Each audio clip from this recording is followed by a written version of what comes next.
Selamat malam. Kali ini saya akan berbagi tentang makna gereja bagi pembangunan jemaat. Kenapa makna gereja bagi pembangunan jemaat penting? Karena saat ini gereja harus memberi jawaban bagi jemaatnya di setiap tujuan dan panggilannya. Gereja harus memberi jawaban. Kondisi real dari jemaat di dalam gereja itu terus mengalami perubahan yang signifikan sesuai dengan eranya. Nah, saat ini gereja diperhadapkan dengan tantangan itu, dan gereja harus juga membangun pelayanan dan peran yang relevan terhadap perubahan yang ada. Perkembangan jemaat ini luar biasa dengan pembangunan jemaat yang luar biasa dari sisi percepatan ilmu pengetahuan dan teknologi di era 4.0 ini. Jemaat terus berubah dan berkembang dari generasi ke generasi. Sedangkan dasar konsep pemahaman gereja itu harus terus di up to date sesuai dengan konteks dan keadaan masa kini. Nah, saya ingin kita melihat menyoroti jemaat perkotaan. Karena jemaat perkotaan itu terus mengalami arus modernisasi yang luar biasa. Menurut Venn, arus modernisasi itu membawa dampak perubahan dalam kehidupan masyarakat dunia, seluruh dunia. Perubahan seperti industrialisasi, urbanisasi, individualisasi, sekularisasi, dan globalisasi. Nah, ini juga mengubah pola pikir, pola hidup, pola perilaku masyarakat, dan jemaat adalah masyarakat yang ada dalam perubahan-perubahan sosial seperti ini. Dan perubahan itu dibawa masuk ke dalam kehidupan bergereja. Dan Venn memberi contoh tentang kondisi di Eropa, di mana gereja semakin ditinggalkan anggota jemaatnya dan dianggap tidak relevan lagi. Nah, bagaimana dengan Indonesia? Bagaimana dengan konteks Gemit misalnya, untuk berhadapan dengan tantangan masa gini? Nah, karena itu konsep jemaat harus tetap mendapatkan kebutuhan pengetahuan secara menyeluruh dan aktual. Jemaat adalah murid yang harus terus belajar dari kepala gereja, yaitu Kristus. Dan gereja adalah kepanjangan tangan dari kepala gereja, Sang Guru Agung. Gereja harus terus bertransformasi, melakukan pengembangan yang relevan untuk tuntutan kebutuhan jemaat ini.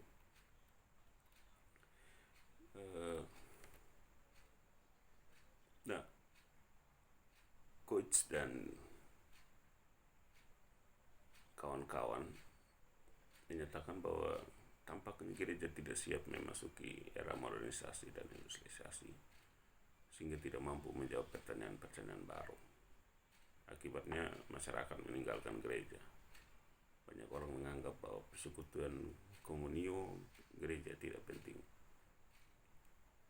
Ada pula orang Kristen yang telah meninggalkan iman Kristennya karena merasa iman Kristen tidak mampu menjawab persoalan hidupnya. Ini tantangan gereja yang digambarkan oleh Coich dan kawan-kawan.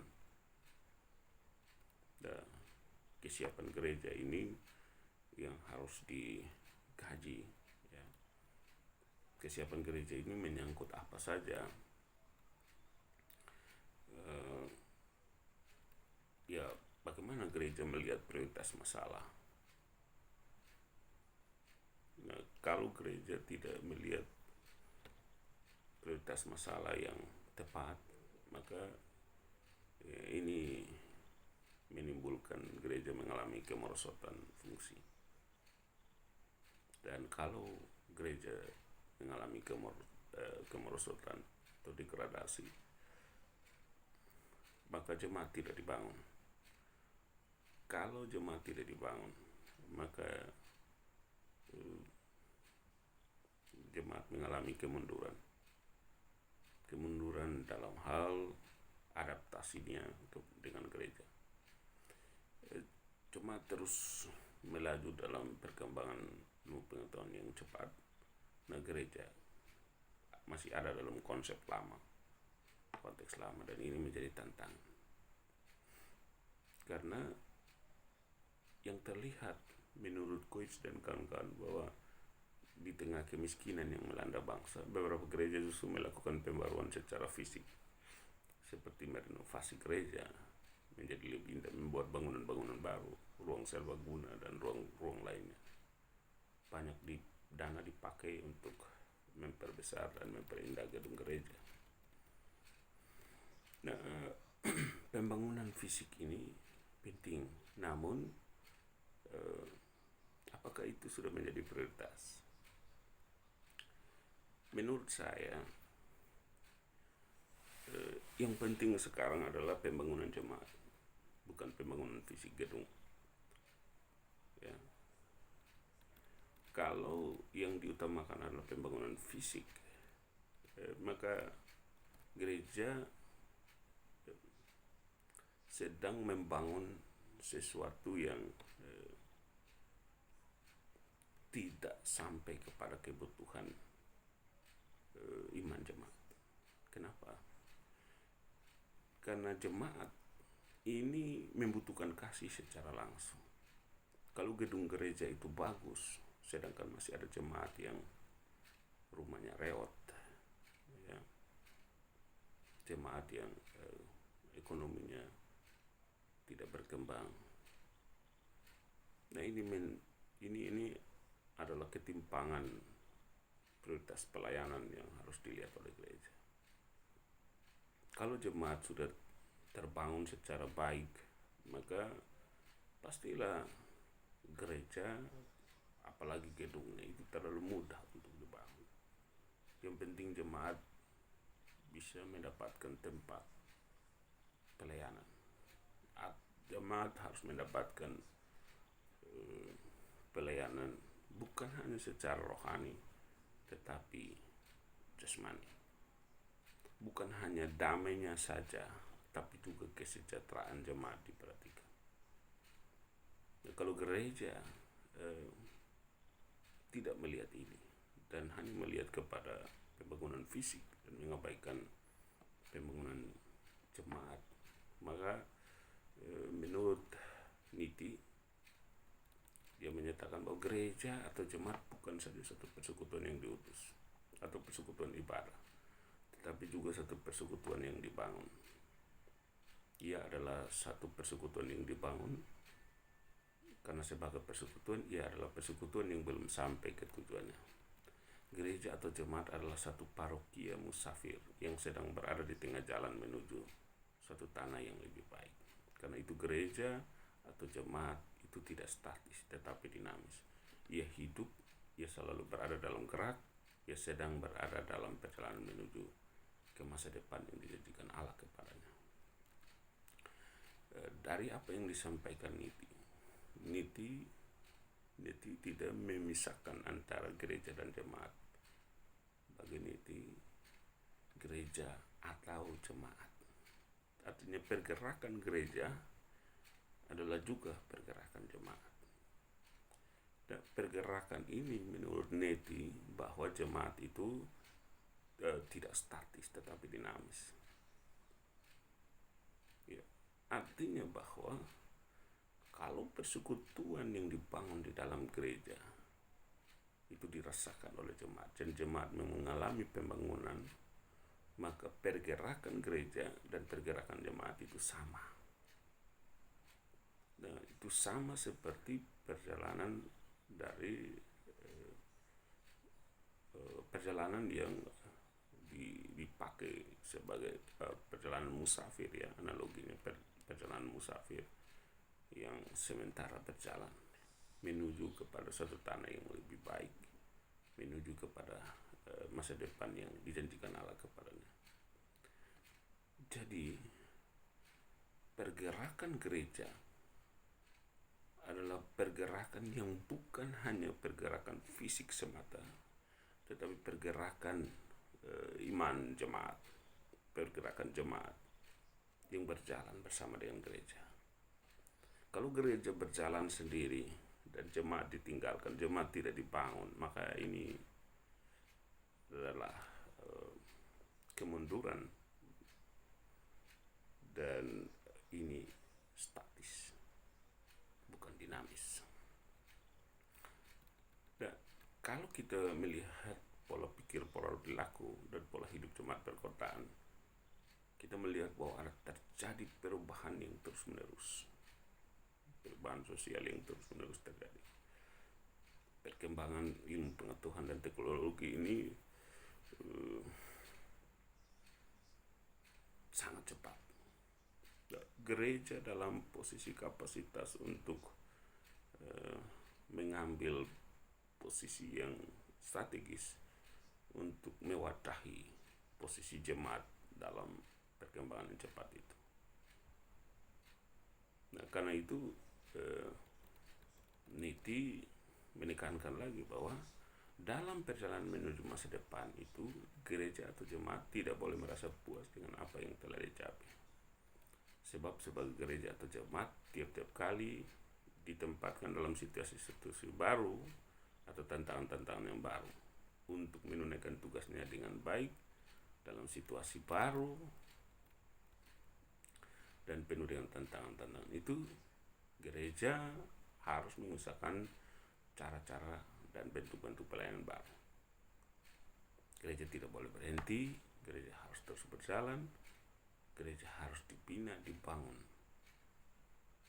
bukan saja agar ia dapat menjawab tantangan baru yang dihadapinya, tetapi juga karena sebagai persekutuan di tengah perjalanan ia belum mencapai kedasan penuh.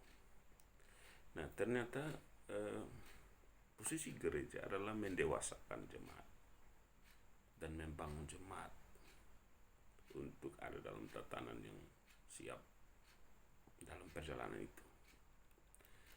Nah, karena itu pembangunan jemaat itu harus maksimal dan gereja harus memberikan perhatian sepenuhnya bagi pembangunan jemaat.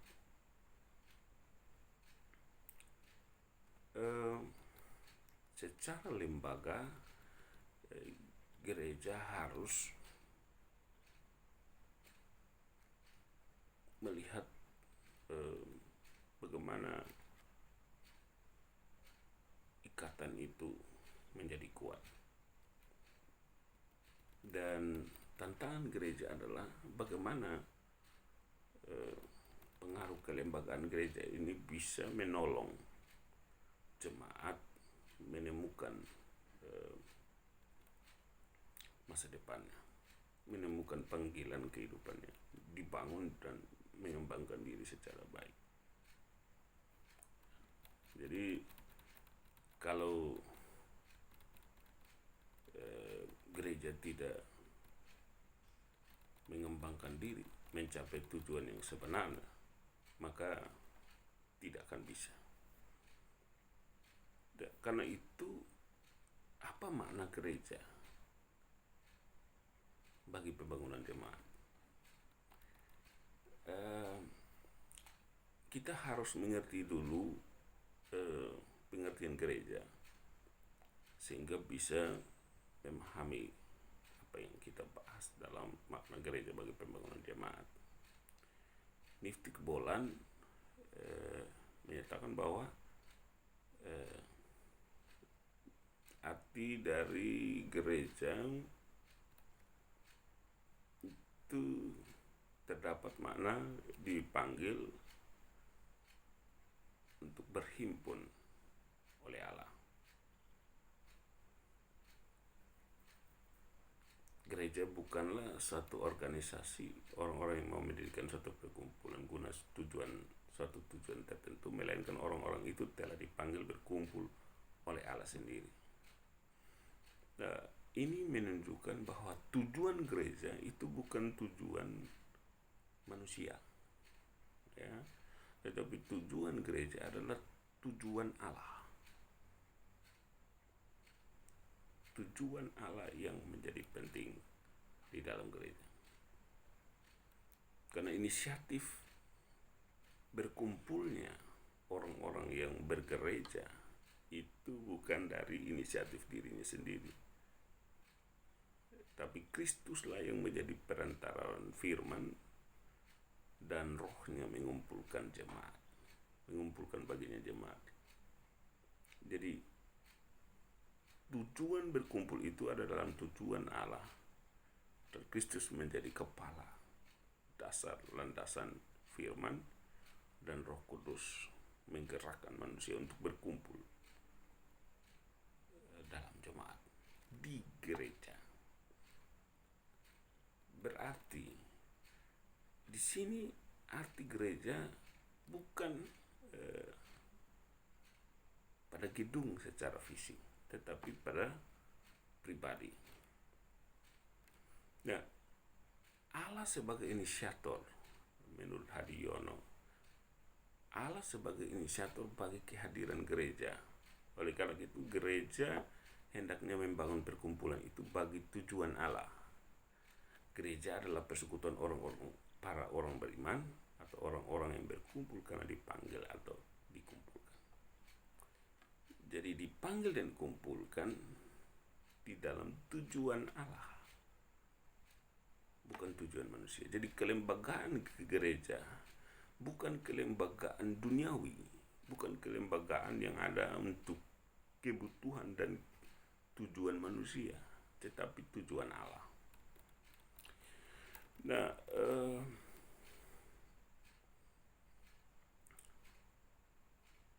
Peirce menawarkan teologi pemerdeka,an untuk mengatasi krisis spiritual yang dilakukan dengan memusatkan kembali perhatian gereja pada liturgi kehidupan, teologi salib, dan Yesus historis dan kemanusiaannya. Bagi Peirce, ketiga tema itu sesungguhnya merupakan tiga cara berbeda untuk memandang misteri penebusan yang sama. Jadi menurut Peirce, liturgi ibadah yang dilakukan itu adalah liturgi kehidupan, bukan liturgi rutinitas.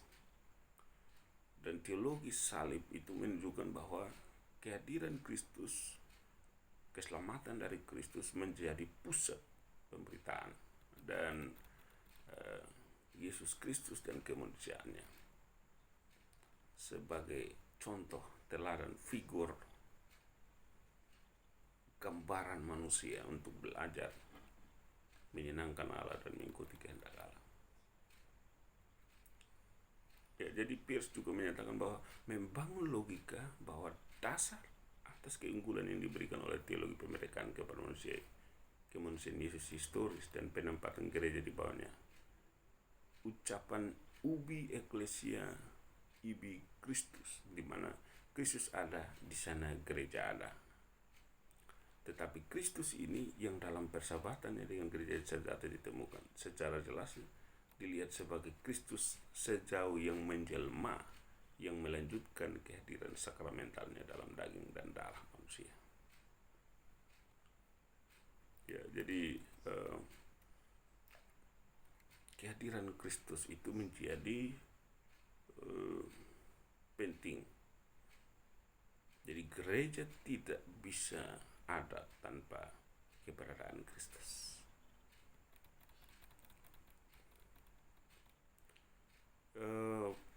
Jadi dari sini kita belajar bahwa tubuh Kristus itu menyatu dalam satu kesatuan yang saling menerima, dan keseluruhan tubuh itu ada dalam penerimaan sabda Allah yang bersifat secara kreatif.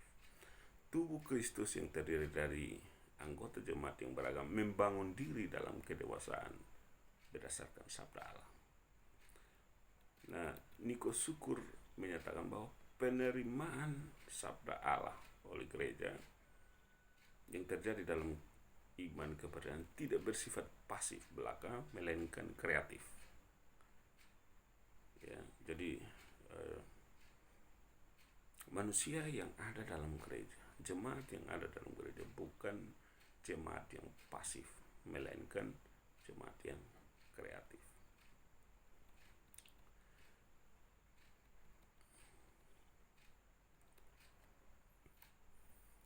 Nah, gereja hadir di tengah dunia tidak semata untuk dirinya sendiri, melainkan hadir untuk melayani dan menghasilkan buah. Ya, ini menurut Pelu. Karenanya sifat dan karakter gereja adalah menjadi gereja yang misioner. Untuk menghasilkan buah, gereja perlu membangun anggota jemaatnya dengan terus diajar dan diperlengkapi secara terus-menerus menuju kedewasaan dan kemandirian. Pertanyaan prinsipnya adalah, apakah gereja sudah mengajar jemaatnya sebagai murid menjadi dewasa dan mandiri atau tidak? Atau dari latar belakang pemahaman tadi bahwa gereja hanya membangun gedung yang bagus, yang megah, tetapi jemaat tidak mencapai kedewasaan dan kemandirian. Buah yang matang dalam kehidupan jemaat akan berpengaruh signifikan kepada pengembangan gereja.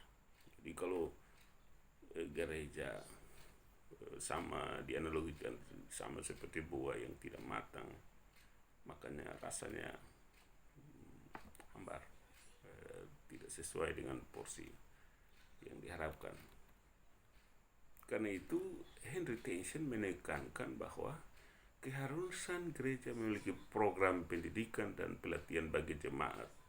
Bahwa gereja harus menjalankan program pendidikan dan pelatihan bagi anggota-anggota jemaatnya, baik muda maupun tua. Gereja harus mengajarkan kebenaran-kebenaran Tuhan kepada jemaatnya. Gereja harus dengan setia mengajarkan ajaran para rasul. Tindakan gereja menjalankan program pendidikan dan pelatihan bagi anggota jemaatnya dijelaskan oleh Tension adalah tindakan pendidikan agama Kristen yang maksimal. Nah, karena itu makna gereja bagi pembangunan jemaat ini sangat penting. Ya, sangat penting. Kalau gereja tidak dapat memberikan makna bagi pembangunan jemaat, maka gereja sedang mengalami degradasi yang luar biasa. Apa tolak ukurnya? Apa buktinya bahwa gereja telah membangun jemaat? Ya, buktinya bahwa jemaat dewasa mandiri. Dewasa dan mandiri dalam hal apa? dewasa dan mandiri dalam hal pemahaman akan kebenaran firman Tuhan. Dewasa dan mandiri dalam hal melayani Tuhan di gereja. Dewasa dan mandiri dalam hal tindakan bersaksi, bersekutu, melayani, dan mengembangkan diri secara baik. Dalam konteks Gemit, ada panca pelayan gereja dan jemaat secara menyeluruh, ya. Bukan hanya majelis gereja atau pendetanya, tetapi juga jemaat-jemaat itu diberdayakan untuk berfungsi. Kalau masih ada jemaat yang hanya datang untuk beribadah, duduk diam dan pulang, apalagi masih ada jemaat yang tidak datang sama sekali ke gereja dan menganggap bahwa ibadah itu tidak begitu penting, maka itu berarti jemaat belum dibangun, belum mandiri, dan belum dewasa. Nah, kalau kita mengacu kepada makna gereja yang tadi, bahwa gereja adalah kehendak Allah, adalah panggilan Allah, adalah tujuan Allah, dan gereja ditujukan bukan kepada lembaga atau bentuk fisik semata, tapi gereja ditujukan kepada pribadi orang-orang percaya yang berkumpul. Maka kalau pribadi orang-orang percaya yang berkumpul ini belum dewasa mandiri, maka makna gereja belum secara penuh dihidupi di dalam kehidupan berjemaat. Maka jemaat belum dibangun